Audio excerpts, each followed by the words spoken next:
Dans un petit village d'Afrique, baigné par le soleil et les traditions ancestrales, vivait Hawa. Jeune et naïve, elle se retrouva enceinte, fruit d'une liaison interdite. La honte et la peur du rejet de sa communauté la poussèrent à prendre une décision déchirante, abandonner son nouveau-né.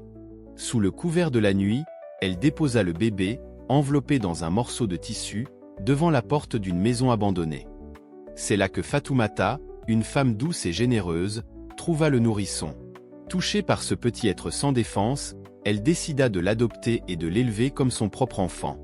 Elle l'appela Aminata, la paisible.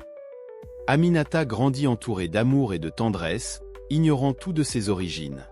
Elle devint une jeune femme rayonnante, à la beauté singulière qui ne laissait personne indifférent. Un jour, Aminata fit la rencontre de Karim, un jeune homme aisé, venu de la grande ville. Attiré par son charme et sa simplicité, Karim tomba amoureux d'elle. Malgré ses sentiments naissants, Aminata hésitait à s'engager dans une relation, craignant de ne pas être à la hauteur de ses attentes. Après de longues hésitations, Aminata accepta de donner une chance à leur amour et épousa Karim. Leur mariage fut célébré avec faste, mais le bonheur du jeune couple fut de courte durée. Peu après la cérémonie, une femme se présenta à leur porte, affirmant être la mère biologique d'Aminata. Elle expliqua qu'elle avait été contrainte d'abandonner son enfant à cause de l'opposition de son père. Choquée et bouleversée par cette révélation, Aminata se retira dans son monde intérieur. Elle se sentait trahie par sa mère biologique et ne parvenait pas à surmonter la douleur de cette découverte. Elle se confia à Fatoumata, qui, malgré la tristesse de voir sa fille souffrir, lui assura qu'elle la soutiendrait dans toutes ses décisions. Aminata décida finalement de ne pas revoir sa mère biologique.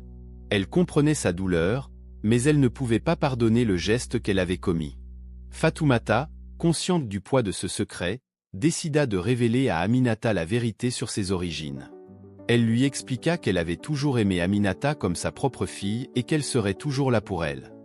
Des mois plus tard, elle réalisa que le chemin de la réconciliation avec son passé commencerait par l'acceptation. Elle décida de retourner à ses racines, rencontrant sa mère biologique dans un endroit paisible. Ainsi, avec le soutien de sa mère adoptive, elle trouva enfin l'équilibre entre ces deux familles, et en embrassant son histoire, elle devint l'étoile des sables, illuminant le chemin de l'amour et du pardon pour toutes les femmes du village.